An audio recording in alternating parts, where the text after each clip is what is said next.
बिस्मिल्लाहिर्रहमानिर्रहीम अस्सलामु अलैकुम रहमतुल्लाह। दुनिया के ताकतवर तरीन सदर समझे जाने वाले शुमाली कोरिया के किम जोंग एक बार फिर मैदान में आ गए हैं और उन्होंने इतना बड़ा ऐलान कर दिया है कि अमेरिका और इसराइल के जो ताकत के ऐवान हैं वो हिला के रख दिया है। इस वक्त दुनिया के अंदर जो एटमी ताकतें मौजूद हैं डिक्लेयर्ड, वो तकरीबन कोई 8 से 9 है, जिसमें पाकिस्तान भी है, इंडिया भी है। बाकी आपको पता है कि अमेरिका है, रूस है और फ्रांस है, चीन है। ये जो 4, 5, 8 बड़े ममालिक हैं जिनके पास एटमी ताकत मौजूद है, जबकि कुछ ऐसे ममालिक हैं जिनके पास एटमी ताकत क्लेम किया जाता है लेकिन ऑफिशियली उनको कभी डिक्लेयर नहीं किया गया,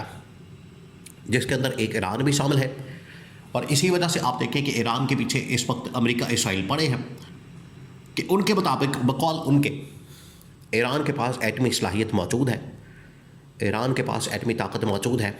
लेकिन कभी उसने डिक्लेयर नहीं किया। बिल्कुल उसी तरीके से नॉर्थ कोरिया, शुमाली कोरिया के पास भी एटमी ताकत मौजूद है, लेकिन उन्होंने डिक्लेयर कभी नहीं किया। और नॉर्थ कोरिया ऐसी ताकत है कि वाकई में उसके पास एटमी ताकत मौजूद है और किसी मुल्क के अंदर, ख़ास तौर पर ये अमेरिका, यूरोपियन मगरबी ताकतें या इसराइल, इन मुल्कों के अंदर इतनी ताकत और हिम्मत नहीं है कि वो नॉर्थ कोरिया के ऊपर हमला करें या शुमाली कोरिया के ऊपर हमला करें या उसको निशाना बनाएं और उसके जो एटमी प्रोग्राम हैं उनको टारगेट करें, क्योंकि उसने बड़ा वाज़ेह तौर पर ऐलान कर रखा है कि अगर शुमाली कोरिया के ऊपर हमला होगा तो शुमाली कोरिया पर 1 मिनट के लिए भी सोचेगा नहीं बल्कि हमला कर देगा। तो उसका इतना डर और खौफ है, उसकी वजह से ये अमेरिका इसराइल इतने खौफज़दा है कि इनकी हिम्मत नहीं होती कि शुमाली कोरिया को जवाब दे सके। अब शुमाली कोरिया ने नए आने वाले ईरान के supreme leader Ayatollah Mustafa Khamenei को इतनी बड़ी ऑफ़र कर दी है, उसकी टेबल के ऊपर ये ऑफ़र रख दी है कि ये जो एटमी सलाहियत हमारे पास मौजूद है, ये जो एटमी पावर, एटमी जो इस वक्त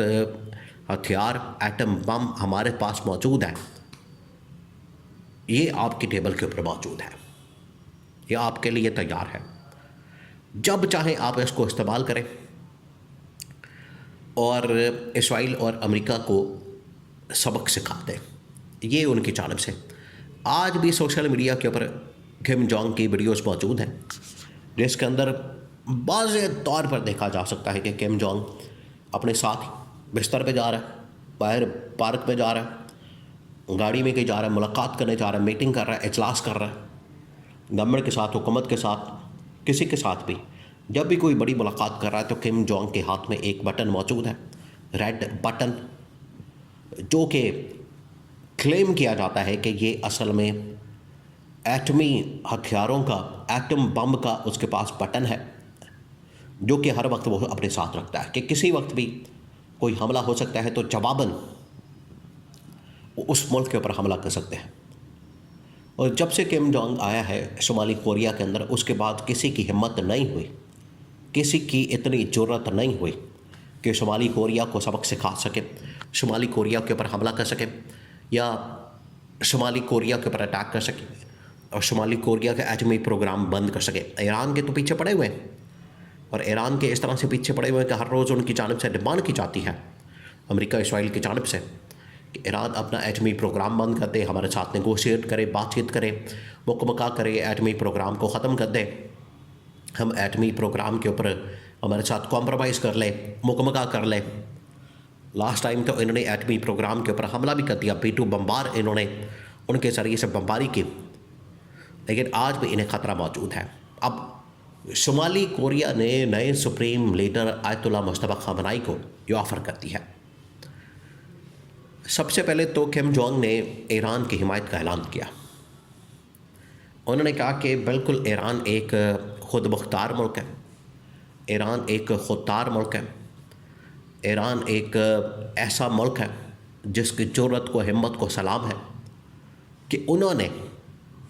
अपनी जानों के नजराने पेश कर दिए, कुर्बानियाँ दी, लेकिन अपने मुल्क के अंदर अमेरिका की मुदाखलत नहीं होने दी, ना रजीम चेंज ऑपरेशन होने दिया, ना अमेरिका की मुदाखलत होने दी। और इसी किस्म के स्टेटमेंट, इसी किस्म का बयान चीन की जानब से, रूस की जानब से भी सामने आया। चीन भी, रूस भी अब बरह रास्त, आप कह लें इसको डायरेक्ट नहीं तो इनडायरेक्ट, कम अज़ कम हर सतह के ऊपर, मिसाइल टेक्नोलॉजी में, ड्रोन टेक्नोलॉजी में, साइबर टेक्नोलॉजी में, इंटेलिजेंस की टेक्नोलॉजी में, हर सतह के ऊपर चीन और रूस मुकम्मल तौर पर ईरान को सपोर्ट फ्राहम कर रहे हैं, ईरान को सपोर्ट कर रहे हैं, ईरान की हिमायत कर रहे हैं। और उधर शुमाली कोरिया ने भी इसी किस्म की सपोर्ट और हिमायत ईरान के लिए, उसकी खदमत के लिए तैयार है, हासिल कर दी है कि जब आप चाहें हमसे ये एटमी प्रोग्राम लें, एटमी सलाहियत लें, एटम बम लें और इसको इस्तेमाल करें। क्योंकि अब ये बात देखें, मामला जो है नेक्स्ट लेवल पर चला गया है। दुनिया के अंदर अब एटमी जंग की, एटमी हमले की दोबारा से बात हो रही है। और ये एटमी हमला आज से तकरीबन कोई, आप कह लें कि 80 साल पहले 1945 के अंदर दूसरी जंग अजीम के वक्त, मौके पर हिरोशिमा नागासाकी के ऊपर हमला किया गया था, जापान के ऊपर हमला किया गया था। और अब दोबारा से, उस वक्त इन्होंने सबक नहीं सीखा, अमेरिका को शायद इस चीज़ का एहसास नहीं, अमेरिका को शायद इस चीज़ का अंदाज़ा नहीं कि उस वक्त जो उसने हमला किया था, जापान ने अपने आप को दोबारा से अपने पाँव पर खड़ा तो कर लिया, लेकिन उसके असरात आज भी महसूस किए जा सकते हैं। तो अगर अमेरिका या इसराइल दोबारा ये गलती करते हैं तो ये अब 1945 का दौर नहीं है। ईरान के पास या तो अपने वो एटमी जो प्रोग्राम है, एटम बम है, उसको इस्तेमाल कर सकता है। अगर वो अपने इस्तेमाल नहीं करता तो किसी से, शुमाली कोरिया से, चाइना से, रूस से पकड़ के तो इसराइल के ऊपर हमलावर हो जाएगा। और सिर्फ इसराइल के ऊपर नहीं, बल्कि जितने भी इत्तेहादी हैं अमेरिका इसराइल के, जहाँ जहाँ भी उनके फौजी अड्डे मौजूद हैं, वहाँ ईरान जो है उनके ऊपर हमला कर देगा। ये उनकी जानिब से कैटेगोरिकली ऐलान कर दिया गया। तो ये बड़ी ख़तरनाक और ख़ौफनाक सूरत हाल है। ये बड़ी ही एक डेंजरस किस्म की सिचुएशन है। तो ऐसे मौके पर शुमाली कोरिया और इस किस्म की जो ताकतें हैं उनको रास्ता मिल जाता है, ऑप्शन मिल जाती है कि ठीक है, अगर अमेरिका इसराइल इस तरह से हमला करना चाहते हैं ईरान के ऊपर, एटमी हमला, तो ठीक है, फिर हम भी मैदान में आने के लिए तैयार हैं। हम भी मैदान के अंदर आके इस तरह का हमला कर देंगे और इसकी आड़ में हम अपना फ़ायदा निकाल लेंगे। अमेरिका इसराइल के मुखालफिन और दुश्मन की तादाद काफ़ी ज़्यादा है, वो फिर इस सिचुएशन से फ़ायदा उठा सकते हैं।